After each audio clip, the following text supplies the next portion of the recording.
Hi everyone, let's talk about Roll for the Galaxy. And just get straight into it. I absolutely love this game. We both do. And yeah, it's one of our all-time favourites. It's such a fast-playing game. At two players, we're not as experienced as we could be with it, but it's definitely it's about a half an hour game, maybe even less than that. It is so quick, but even with that, it loses none of its richness and its depth and its variety as well. Just without the ambition expansion, there is a bag full of different tiles. There are so many different starting tiles that change your starting situation and then your path throughout the game. And the core thing, so yeah, Race for the Galaxy is similar. It's its older brother, and it shares a lot of its symbology and stuff with that, and the phases and things. But yeah, it's such a nice way of interacting with each other that you have these dice that aren't dictating what you can do. They actually, even though you aren't re-rolling them and stuff, you have a surprising amount of agency in what those dice can do for you, rather than it just saying, oh well, I guess I'm going to have to do this action this turn.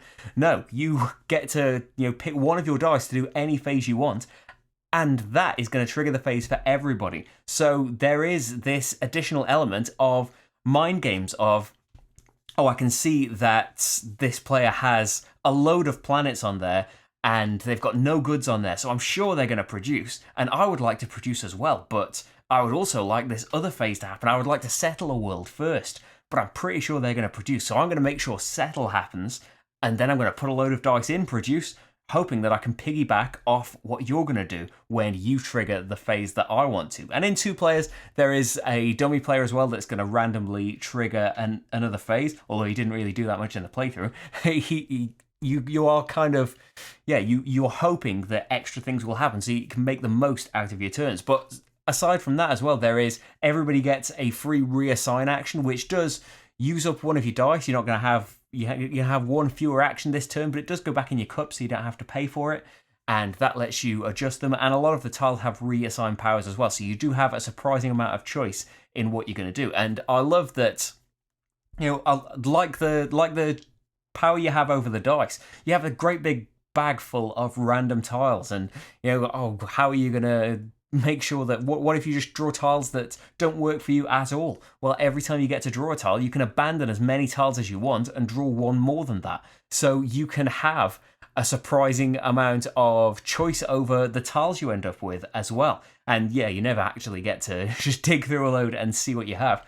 But having you're still randomly going into a bag, but getting to do that and then getting to redo it if you don't like what you've ended up with, or maybe you've suddenly gone in a different path and what you drew earlier doesn't really apply anymore. Having the random draw of them does make you think about these new strategies and make things occur to you that maybe you hadn't seen what you were doing before, and that you weren't going to go into producing very much at all. You were just going to race to settle as many things as possible or develop as many things as possible and end the game that way.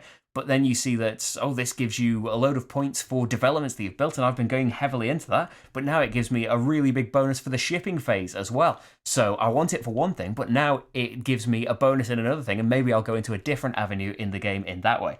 And yeah, the game just without the ambition expansion has got a ton of that. And yeah, the ambition expansion adds more, but there is so much variety. And yeah, I don't know how many times we've played this over the years, but it's never felt like it is getting old, and it's never felt like the same experience twice, I'm pretty sure.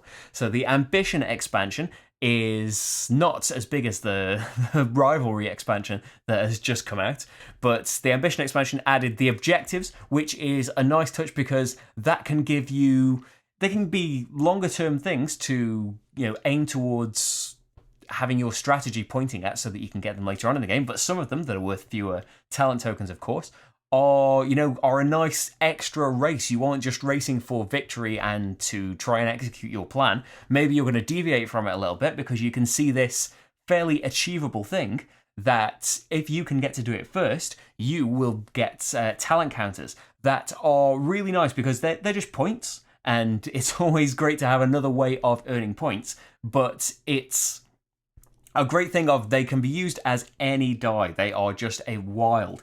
And so having that choice that, oh, I've got this nice little stack of points in front of me, but instead of them just being victory point chips, I can sacrifice as many of these points as I want, as many of the points on the talent tokens as I want, to be able to do whatever I like. So it's up to you then. You've got the choice. Is this action that you want to do, are all of these extra workers that you want to put in, are they going to earn you more points than the points that you are giving up from, spending those talent tokens? Yeah, I think that it just executes everything so well. It fires on all cylinders, and it is just, it's close to perfection. I don't really know what the downsides. I see it all the time, and you see it about Race for the Galaxy as well, that there is an initial hurdle in the amount of symbols that are in the game, and there is, for all of the different phases and things, that it does explain things in text on the tiles as well. It's not like it is trying to make you rely on symbols entirely, but there is a lot to just take on board initially, but I don't think it is as much as it's made out to be. We didn't feel that anyway. I don't think we were experienced with Race for the Galaxy when we first played Roll. And it is a hurdle, you can't deny that. But once you get past it, I think that the core loop of the game is so fast and simple. And it isn't full of these million little rules that you need to remember. The actual flow is very smooth, and at the same time allowing all of these crazy variety of combos, all of the different abilities on all of these tiles to just crash together however you've gotten them and end up with a really different experience. At least for us anyway. Hopefully you've seen the playthrough and you've decided for yourself. Is there anything more in Ambition I need to talk about? There's new dice types that are cool. They, dice that pay for themselves and dice that give you 2 phases rather than 1. And it gives you a load of new tiles as well, so even more variety in there. Yeah, I think that we've gushed enough about Roll for the Galaxy. Hopefully you've seen the playthrough though and decided for yourself whether you'd be interested in it or not, because maybe we like different things. It's likely, isn't it? Anyway, I'm going to go now. Thank you for watching this playthrough, and I'll see you for the next one. Bye.